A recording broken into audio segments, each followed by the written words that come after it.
Gracias. La clase anterior habíamos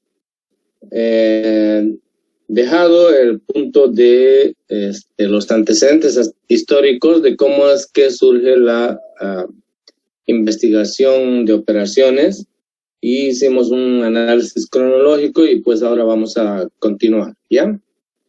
A ver, son 9:23. Otros más. Mientras tanto, vamos hablando, ¿ya? Bien, básicamente dijimos de que la investigación de operaciones va tomando forma, va haciéndose más consistente a partir de la revolución industrial, ¿no es cierto? La revolución industrial, donde aparecen los pensadores, obviamente en la época del Renacimiento, antes de la revolución industrial, estamos hablando por el año 1700 aproximadamente, cuando aparecen pues una serie de pensadores que lo hemos estudiado inclusive en el colegio, ¿no es cierto? Montesquieu, Rousseau, Voltaire, Diderot, quienes con sus ideas empiezan a revolucionar las ideas de la población en el mundo. Estábamos viviendo una situación de oscuridad.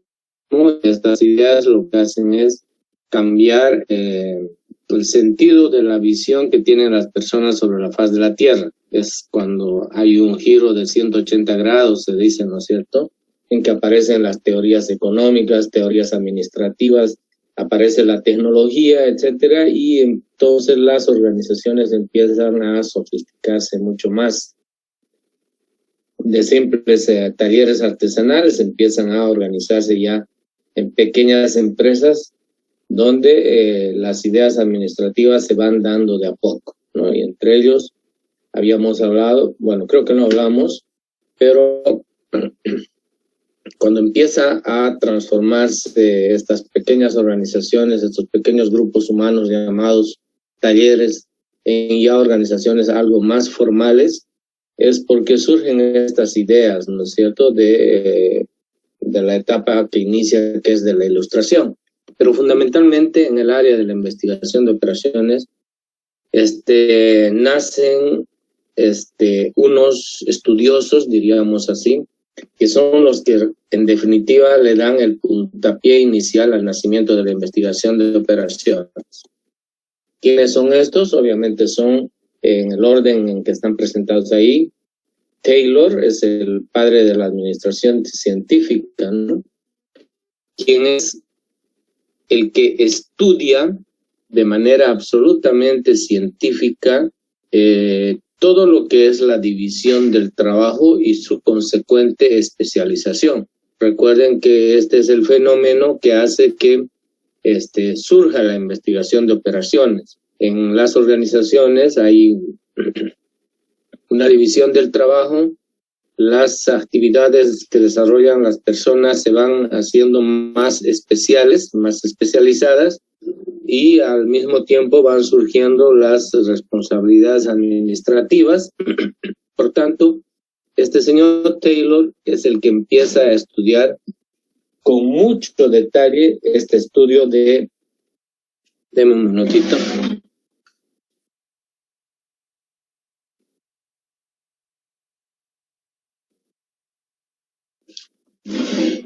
Va estudiando con detalle el tema de las organizaciones, ¿no es cierto? Pero lo hace desde un punto de vista científico, por eso se le llama el padre de la administración científica, ¿no? Hace un estudio minucioso de las relaciones hombre-actividad, hombre-trabajo, si ustedes quieren, tiempo. Muy bien. Entonces, es el que da el puntapié inicial a este estudio de la administración de las organizaciones.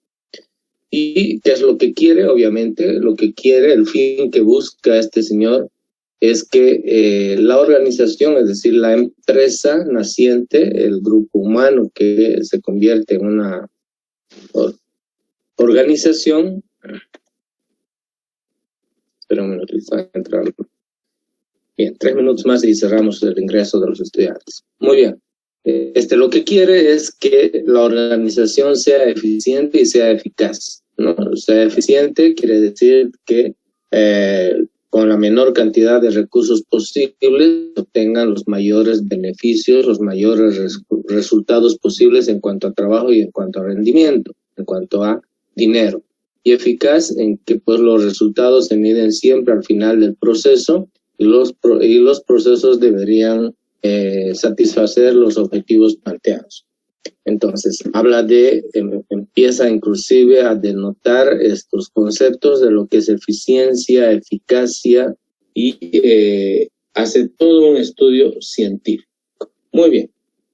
Después aparece Henry Gantt, es el orden más o menos en que van apareciendo. Son casi contemporáneos, pero en cuanto a los estudios van apareciendo así. Henry Gantt consolida el estudio de Taylor, pero ayuda a que se haga un énfasis al estudio de los tiempos y los movimientos, ¿sí? Y ustedes recordarán que Gantt lo que nos proporciona es una serie de herramientas. Quienes ya han dado producción o están por producción seguramente lo van a estudiar. Nos proporciona una serie de herramientas que nos permiten hacer una administración y un control del sistema de producción o el sistema de administración de, ¿cómo se llama?, de los procesos de producción. Entonces, Gantt perfecciona el estudio de los tiempos y movimientos, ¿no? Él sostiene, bueno, aunque ya Taylor lo decía, pero Gantt dice que, por ejemplo, no todas las personas tienen las mismas capacidades y las mismas habilidades. Unos tienen más habilidades que otros. En otras palabras, lo que estaba diciendo era que no todas las personas pueden desempeñar el mismo trabajo. Hay muchas personas que tienen habilidades para ciertas cosas y otras tienen habilidades para otras cosas. Entonces, lo que se tiene que hacer, lo que él decía, es una clasificación de la persona, es decir, el trabajador adecuado para la tarea adecuada. Entonces, hace un énfasis en el estudio de los tiempos y los movimientos, es decir, cómo utilizar las manos, cómo estar parado frente a una máquina. Un minutito, por favor.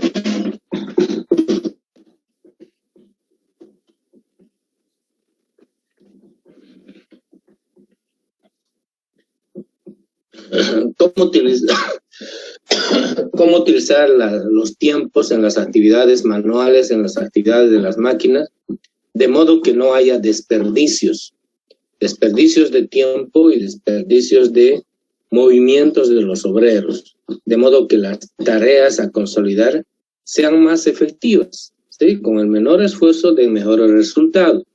Entonces, ese énfasis hace Gantt, ¿no? Y nosotros conocemos los famosos diagramas de Gantt, que lo que nos hacen es permitir hacer una administración y un control de las actividades que realizan los trabajadores en sus puestos de trabajo.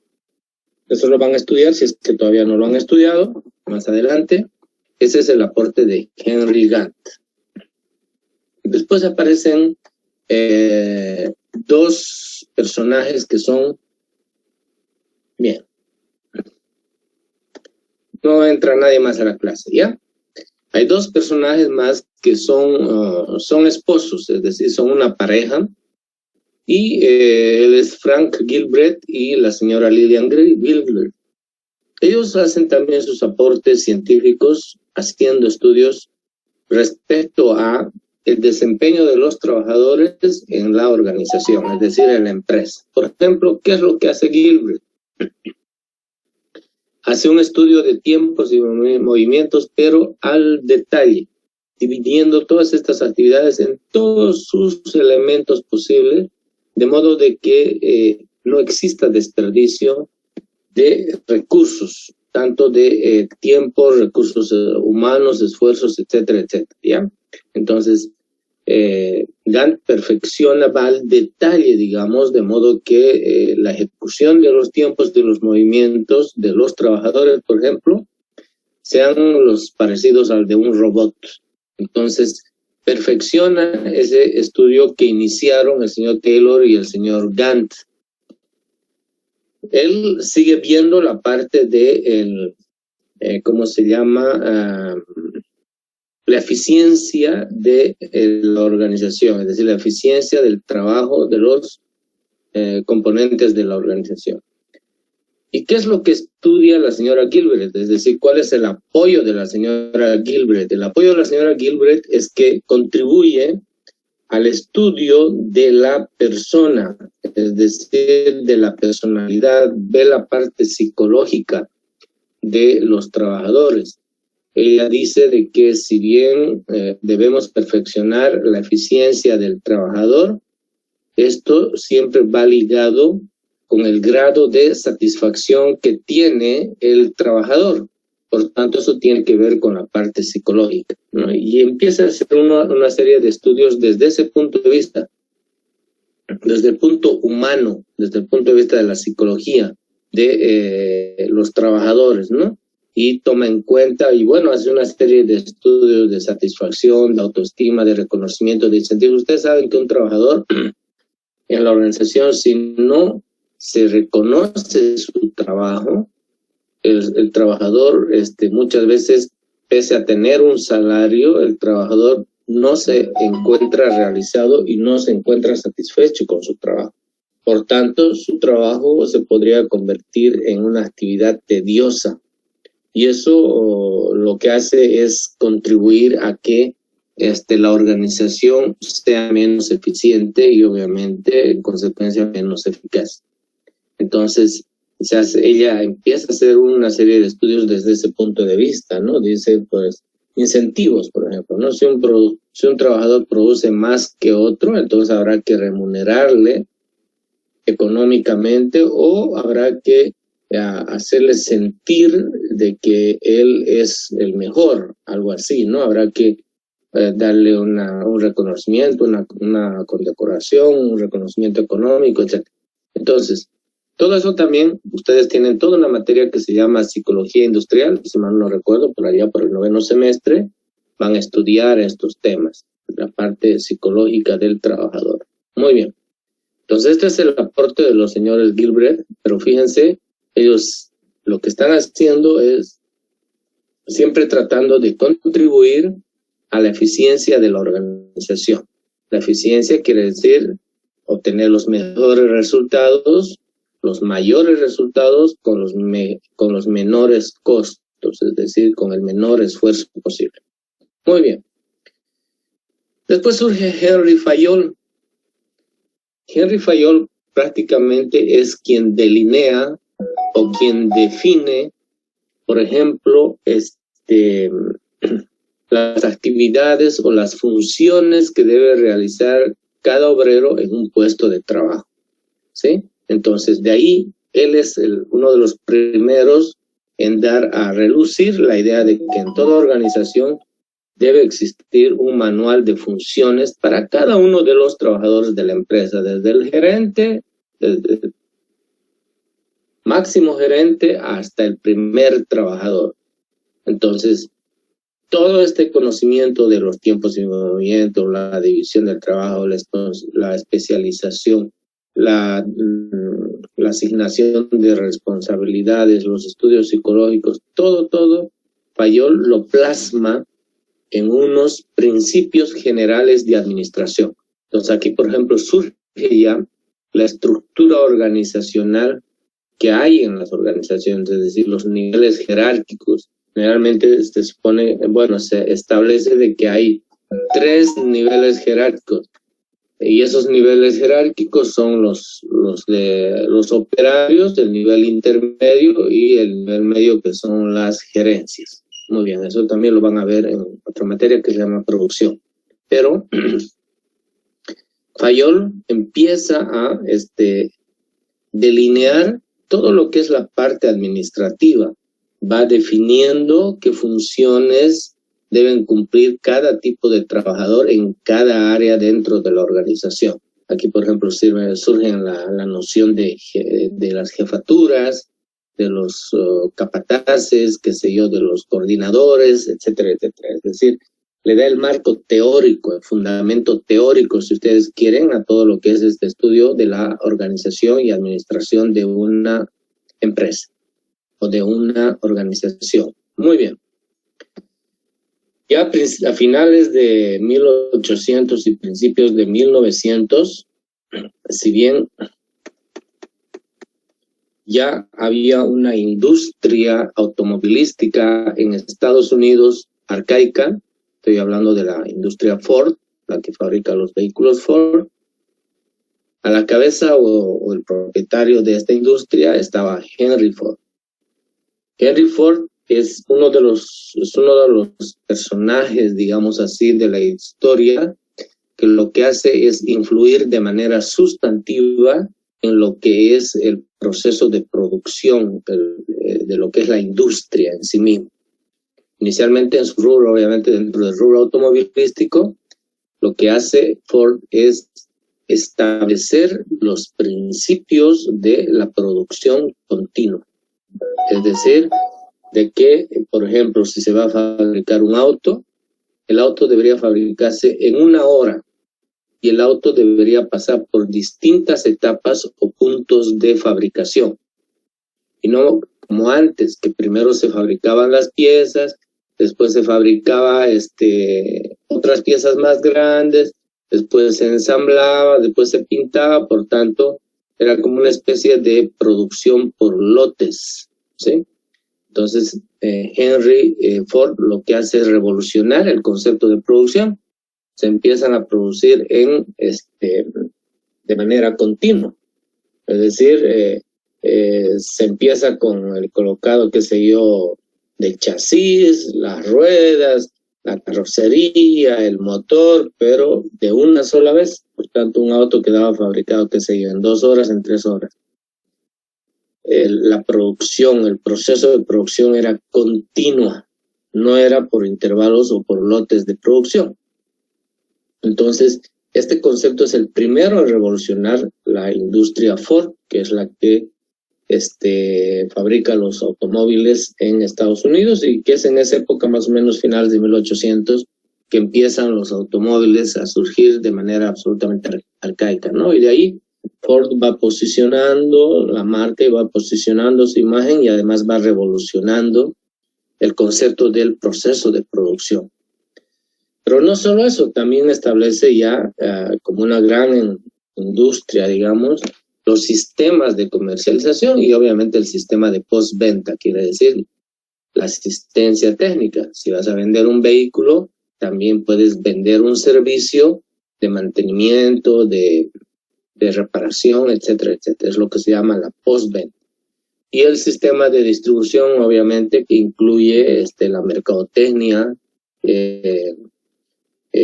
¿cómo se llama? Las formas de distribuir los productos de un lugar a otro, la logística, etcétera. Entonces, Henry Ford definitivamente es a finales de 1800 y principios de 1900 quien revoluciona el concepto de empresa, de industria, donde la actividad productiva tiende a ser más eficiente, ¿no es cierto? Quiere decir que con menos recursos se optimiza la producción, se hace mayor la producción.